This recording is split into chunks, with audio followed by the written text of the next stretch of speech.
Allah Subhanahu wa Ta'ala yang telah mendatangkan kita ke dunia ini. Kita datang ke dunia ini bukan atas kemauan manusia.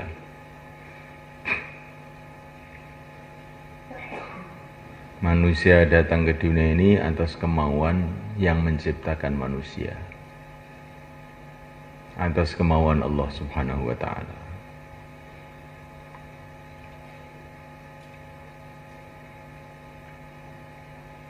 Ini betul-betul kita rasakan dalam hati kita, bahwa kita datang ke dunia ini bukan mau kita, maunya Allah. Dunia ini tercipta bukan mau kita. Dunia ini ada atas kemauan Allah. Adanya bumi, adanya langit, adanya daratan, adanya lautan, adanya gunung-gunung, adanya dataran, adanya binatang, adanya tumbuh-tumbuhan, adanya semua makhluk ini atas kehendak penciptanya, atas kehendak Allah Subhanahu wa Ta'ala.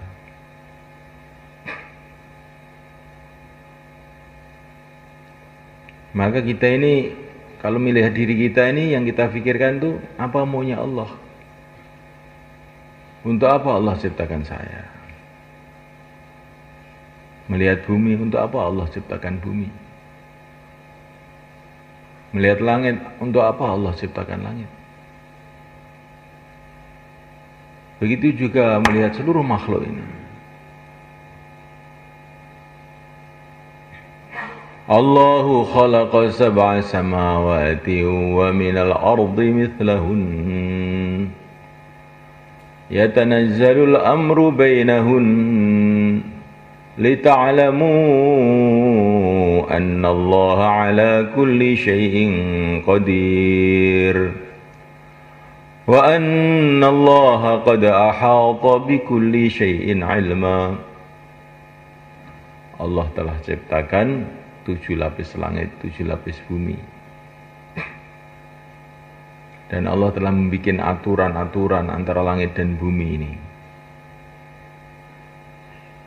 Tumbuh-tumbuhan ada aturannya, beraneka ragam aturan. Pohon kelapa ada aturannya, pohon mangga ada aturannya. Semua ada aturan, nggak ada yang tidak beraturan. Semua beraturan. Matahari ada aturannya, bulan ada aturannya, bintang-bintang ada aturannya. Termasuk perkara-perkara yang ada dalam tubuh kita ini.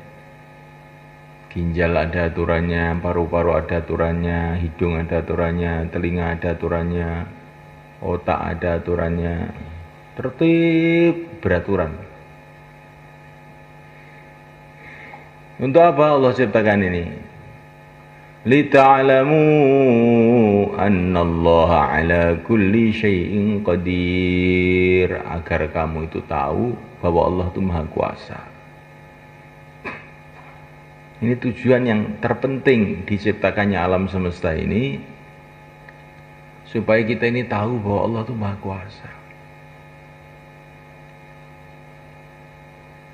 Sehingga kita mengagungkan Allah, mencintai Allah, takut kepada Allah, tunduk kepada Allah. La ilaha illallah.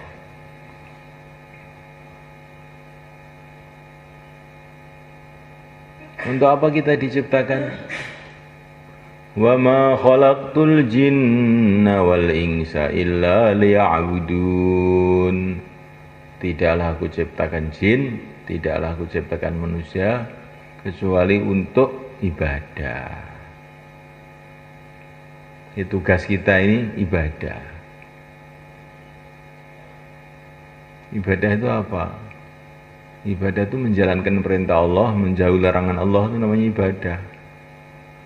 Dakwah itu termasuk ibadah juga. Kalau ibadah dengan makna umum.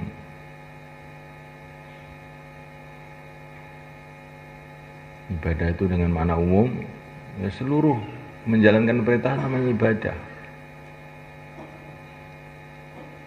Walaupun sholat, kalau tidak menjalankan perintah ya bukan ibadah. habis ngasar kok sholat sunnah mamanya, malah dosa kita. Ibadah itu menjalankan perintah Allah itu namanya ibadah. Teman-temannya Idul Adha malah puasa. Di waktu Ramadan nggak mau puasa. Saya sudah Idul Adha sudah puasa kok. Ramadan sekarang gantinya toh. Ini namanya itu seenaknya sendiri, bukan ibadah. Menjalankan perintah Allah itu kan hanya ibadah.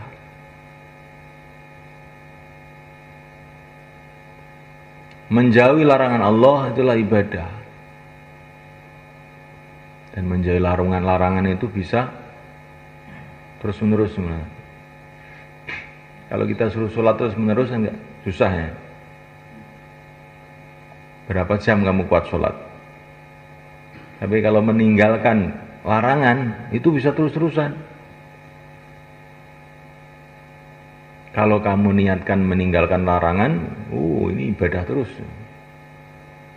Maka Nabi mengatakan, ittaqil maharim takun abadan nas. Jauhilah larangan-larangan Allah, maka kamu jadi orang yang paling beribadah. Karena kalau menjalankan perintah itu ya sekemampuannya. Tapi kalau menjauhi larangan itu terus 24 jam. Maka menjauhi larangan itu ibadah juga. Kita menjauhi zina, bukan tidak berbuat zina, menjauhi zina. Ibadah terus. Menjauhi zina itu bagaimana? Allah menyuruh kita bukan tinggalkan zina, jauhi zina. Matanya jangan melihat satu yang haram.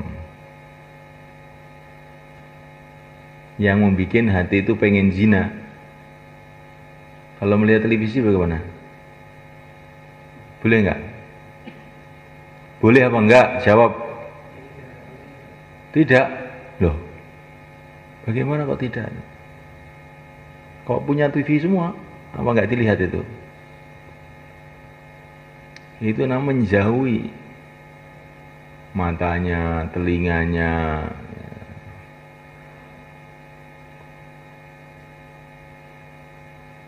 Maka ini kalau kita jauhi, apalagi kita di masjid begini, kita niatkan menjauhi zina, pahala terus ini. Kita niatkan menjauhi mencuri, jadi pahala terus.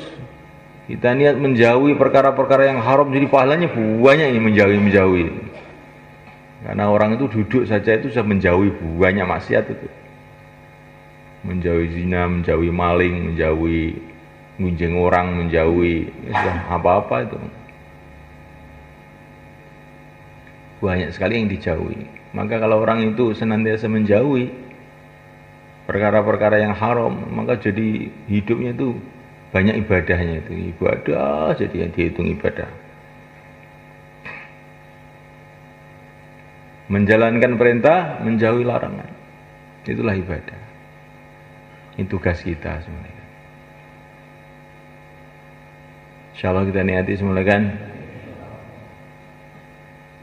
Makanya kalau ibadah itu jangan tergesa-gesa. Untuk inilah Allah ciptakan saya. Kalau sholat itu jangan tergesa-gesa mau ke sana mau ke sini. Lah kamu tuh diciptakan oleh Allah untuk ini.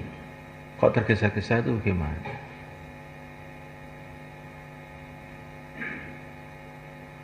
Kalau kita keluar, jangan tergesa-gesa pulang.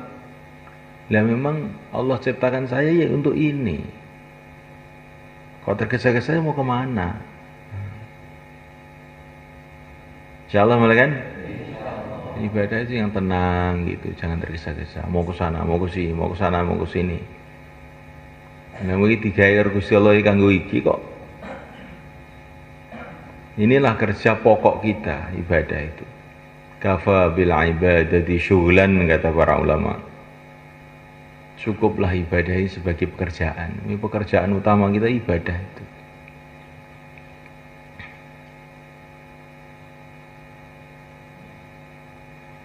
Jadi semulaikan Allah SWT, Allah ciptakan kita untuk ibadah. Allah ciptakan semua makhluk ini untuk supaya kita kenal kepada Allah. Maka jangan sampai makhluk apa saja itu membuat kita lupa kepada Allah. Melihat langit teringat Allah, melihat bumi teringat Allah,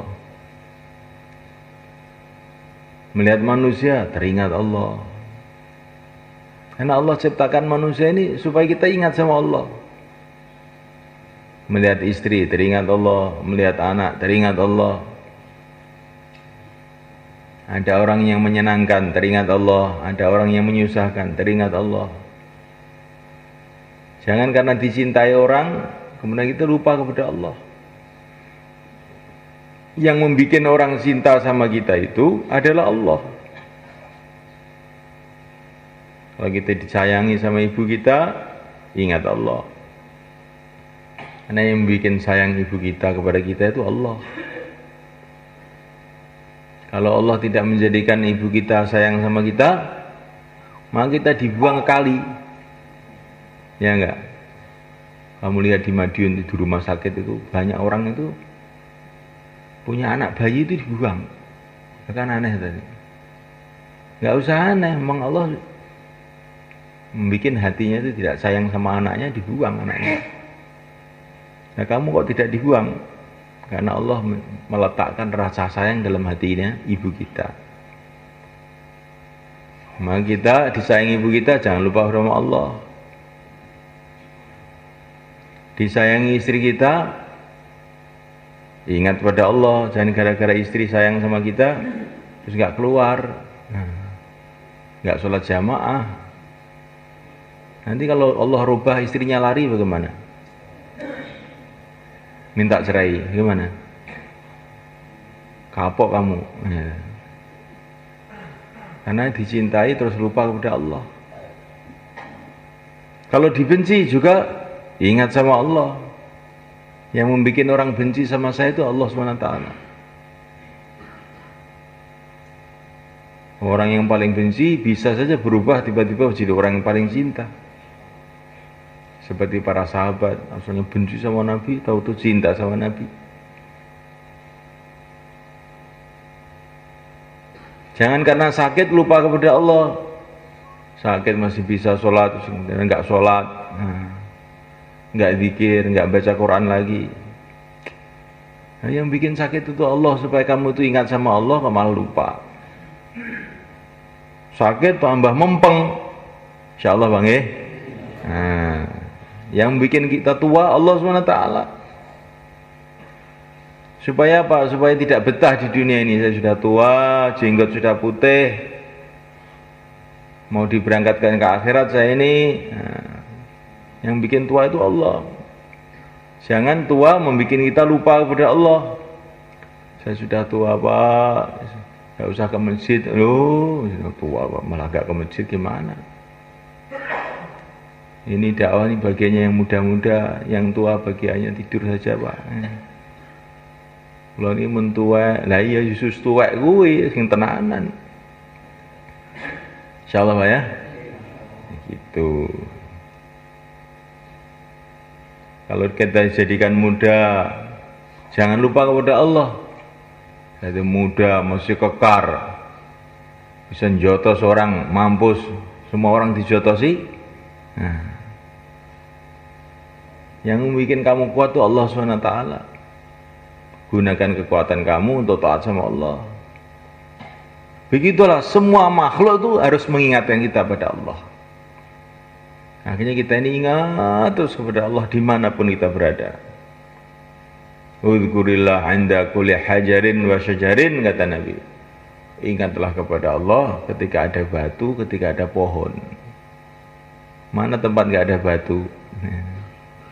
Mana tempat nggak ada pohon? Di mana saja akhirnya ingat terus sama Allah.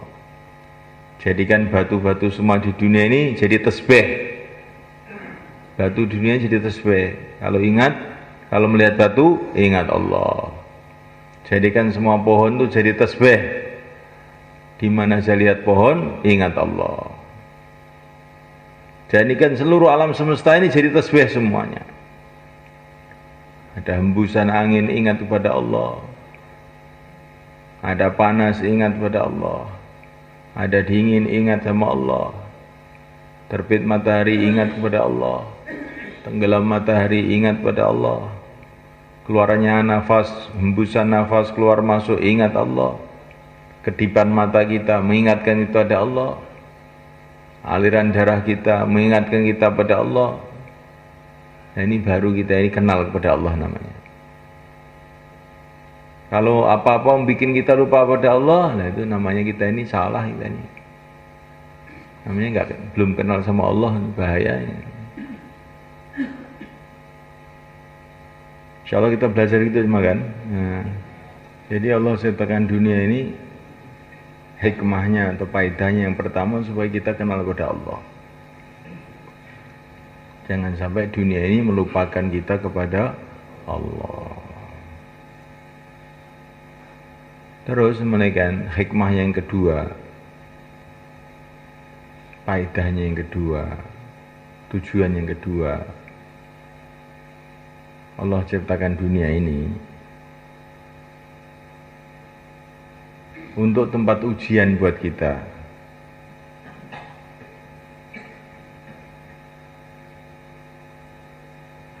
Tempat ujian mereka.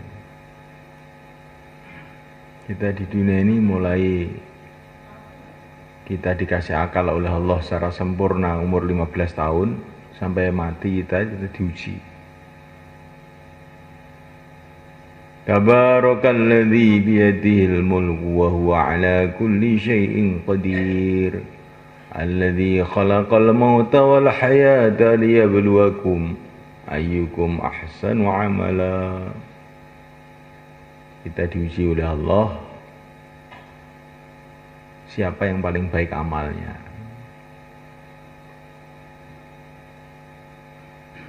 Kita ini diuji terus 24 jam diuji oleh Allah. Ujiannya apa? Ujiannya dua. Yang pertama ujian iman, yang kedua kali ujian amal. Kalau kita senantiasa hatinya yakinnya pada Allah, pokoknya kalau Allah tolong beres, karena yang kuasa semua Allah. Amalnya ikut Rasulullah, maka ujiannya lulus. Tapi kalau kita ini pahamnya itu yang punya kuasa itu ini sana sini, Amerika, Cina, Belanda, terus amal kita mengikuti mau kita sendiri, ya kita tidak lulus namanya. Di dunia itu ujian. Maka dunia ini sejak zaman dulu sampai sekarang sampai kiamat nggak ada tenangnya, itu nggak ada. Sono masalah intinya ini, mau tenang ujian. Kalau kamu ingin tempat nggak ada masalah, itu namanya di surga. Kalau dunia ini masalah terus. Ya dalam masalah-masalah itu sudah timbul ujian. Siapa yang hatinya tawajuh pada Allah dan ikut sunnah Rasulullah kehidupannya, yaitu lulus. Kalau lulus masuk surga, dapat ridha Allah. Kalau tidak lulus, ada dua ini. Ada tidak lulus total, itu matinya tidak bawa iman, itu tidak lulus total, ke neraka selama-lamanya. Ada yang tidak lulus tapi tidak total, matinya masih bawa iman, tapi hidupnya banyak maksiat, maka ke neraka dulu, terus nanti ke surga, kecuali kalau diampuni oleh Allah. Kita pahami betul hidup ujian. Kaya ya ujian, miskin ya ujian. Sehat ya ujian, sakit ya ujian.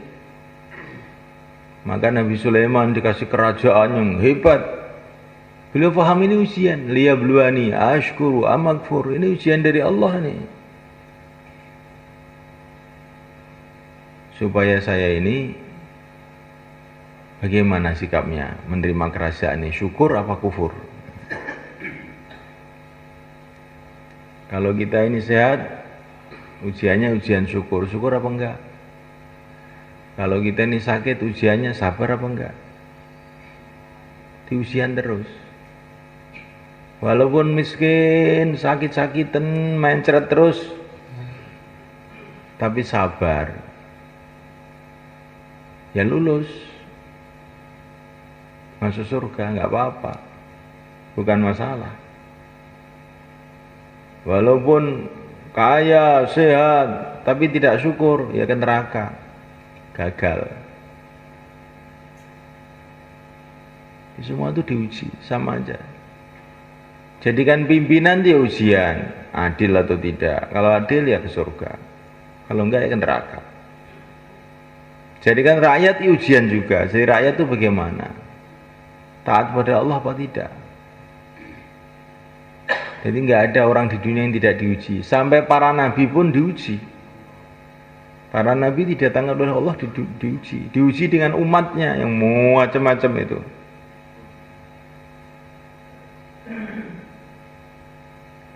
Allah berfirman kepada nabinya yang mulia baginda Muhammad SAW, innama ba'atsuka liabtaliyaka wa abtaliya bika.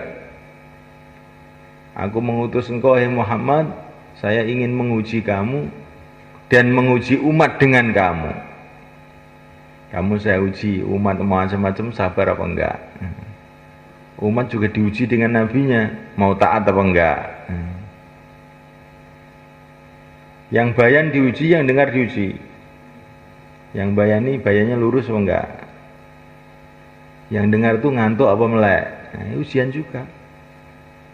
Jadi kamu tuh diuji. Kalau dengar bayan kok ngantuk, berarti itu gagal.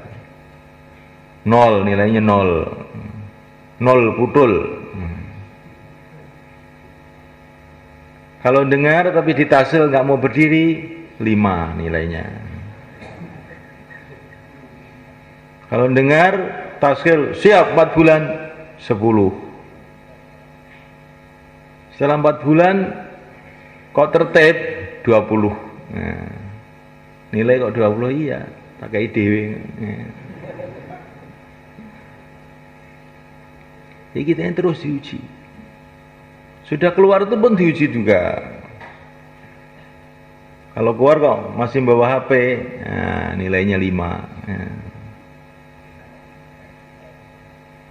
Keluar kok matanya melihat perempuan di jalan, 3 nilainya 3. Kalau taklim ngantuk, 1 nilainya. Bagaimana saudara? Diuji terus.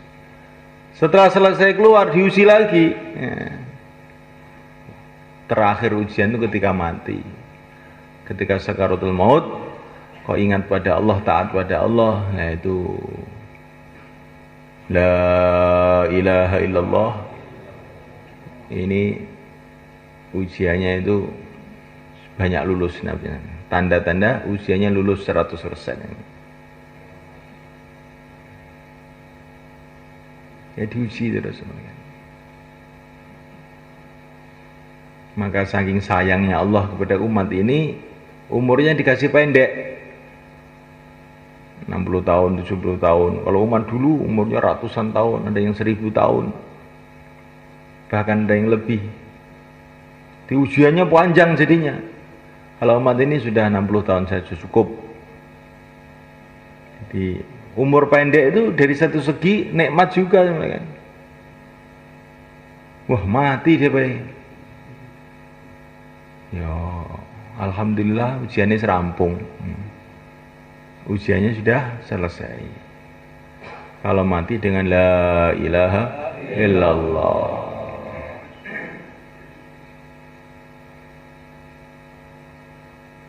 Ini tujuan yang kedua, diciptakannya dunia untuk tempat ujian. Semua orang diuji. Umat diuji, nabi diuji, santri diuji, kiai diuji. Orang kaya diuji, orang miskin diuji. Orang sehat diuji, orang sakit diuji. Pimpinan diuji, yang dipimpin pun diuji. Ujiannya satu saja. Amalkan agama Allah atau tidak. Cuma itu aja. Jadi walaupun kita ini sudah cemet gepeng, asalkan masih amal agama Allah, ya kita ini lulus. Syukur lulus. Kalau tidak amal agama Allah, apapun yang terjadi kita ini gagal, tidak lulus, setor diri ke neraka.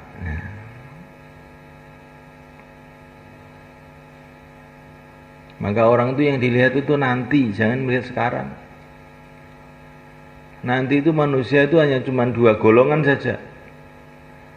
Fariqun fil jannah wa fariqun fis sa'ir. Sebagian ke surga, sebagian ke neraka. Sekarang ini sebenarnya juga sama aja. Manusia itu cuma dua golongan. Golongan calon surga, golongan calon neraka. Cuma itu aja. Makanya walau orang itu miskin, tapi kalau berjalan kok menuju surga, pantas kita ini kagum. Ya, walaupun kaya, raja, pinter, tapi kok jalannya menuju jurang neraka. Kita harus kasihan sama orang seperti ini. Insyaallah kan? Dilihat tuh akhirnya. Jangan kita lihat sekarang saja. Baru kita bisa berpikir yang sehat. Yang pertama, diciptakan dunia supaya kita kenal kepada Allah. Yang kedua, untuk ujian. Ada yang ketiga ini. Yang ketiga itu, Allah ciptakan dunia ini, kata para ulama itu, supaya kita ingat akhirat. Di Quran juga ada. Afara'aitumun naral lati turun antum ansha'tum syajarataha am nahnul munsyi'un nahnu ja'alnaha tadhkirah. Jadi api yang ada di dunia ini untuk mengingatkan kita kepada api di akhirat ini. Kesenangan-kesenangan di dunia ini supaya kita ingat kesenangan di akhirat. Kesusahan-kesusahan di dunia ini supaya kita ingat kesusahan di akhirat. Oleh karena itu Allah jadikan dunia ini kesenangan itu sedikit, yang keroyokan banyak, yang berebut banyak. Supaya apa? Supaya kita yang ada semangat, nggak usah keroyokan. Saya mau cari kemana ke kesenangan yang banyak aja di akhirat. Allah ciptakan batu, yang batu mahal, intan, virus, apa itu, jamrud, itu sedikit. Supaya orang itu keroyokan. Dan supaya orang iman terus. Nggak mau saya berantem. Saya amal agama saja. Nanti saya punya istana dari intan di surga. Insyaallah kan?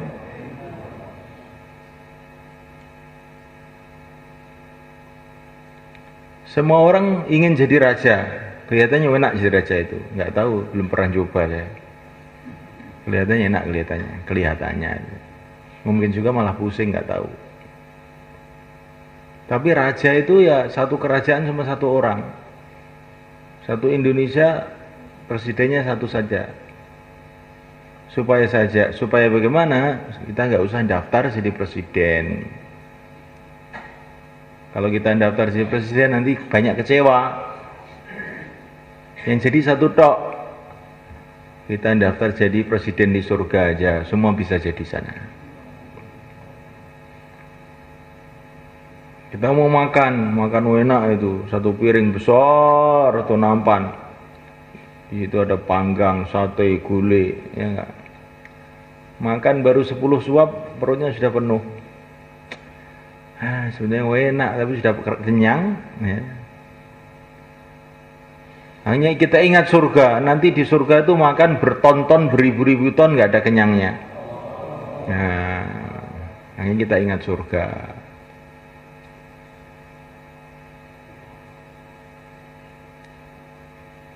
Kalau kita senang sama istri kita, gimana? Ingat bidadari.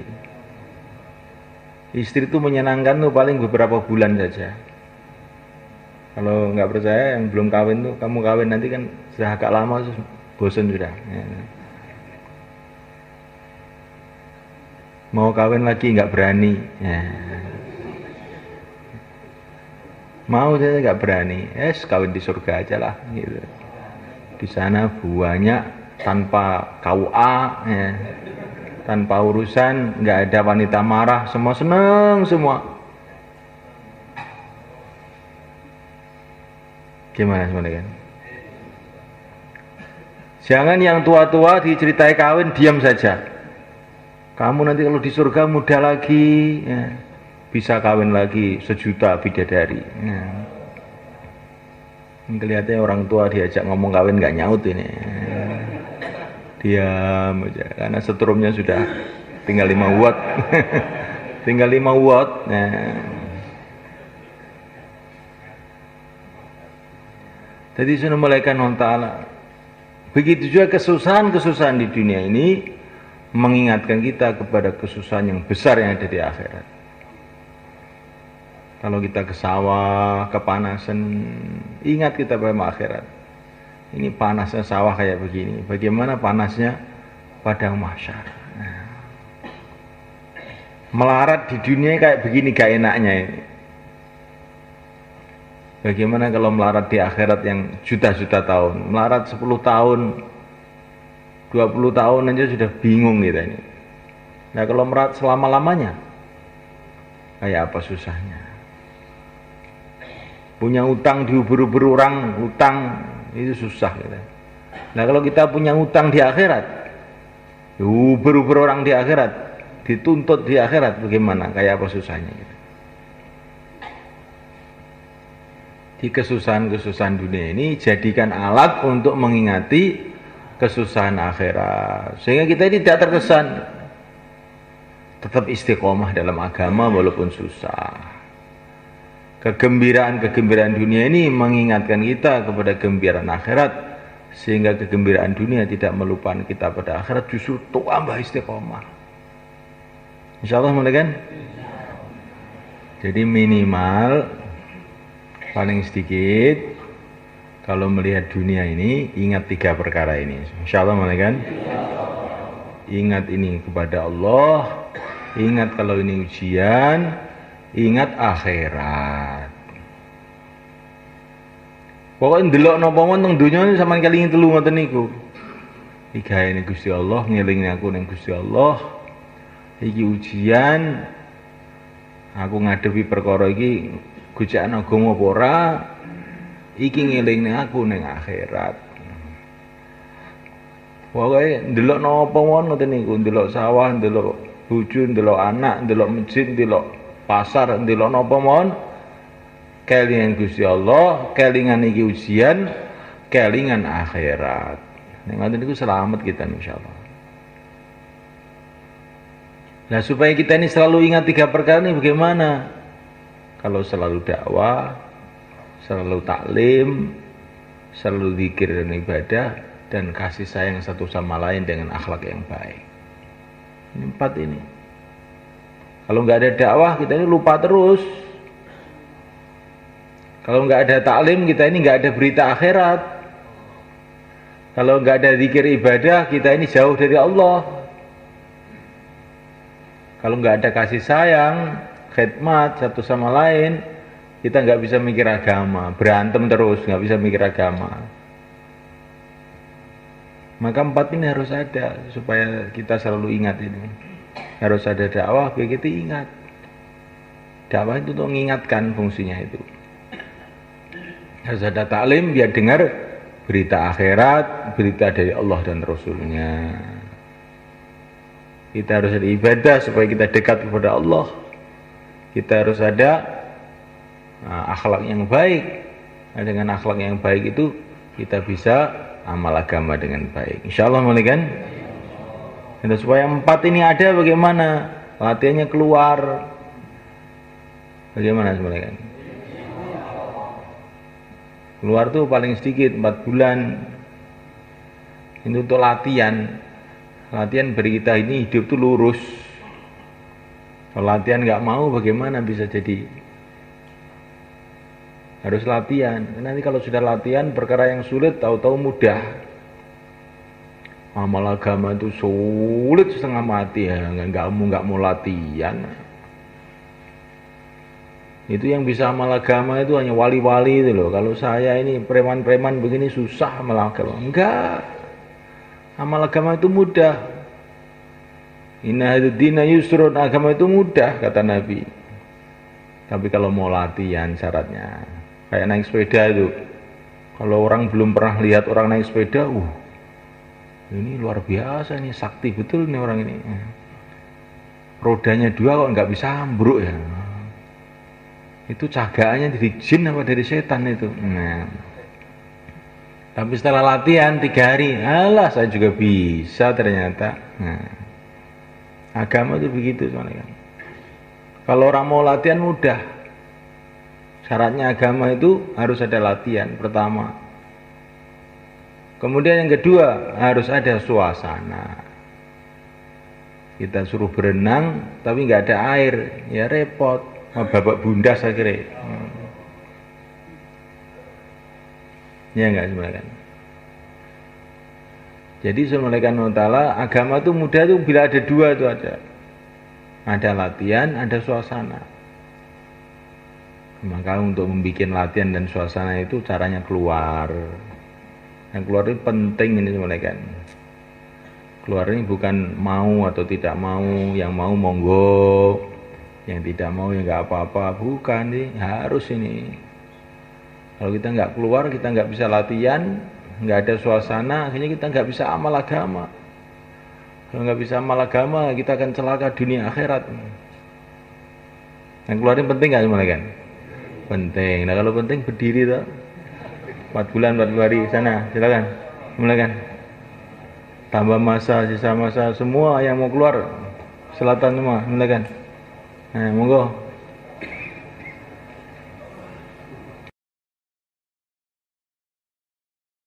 Like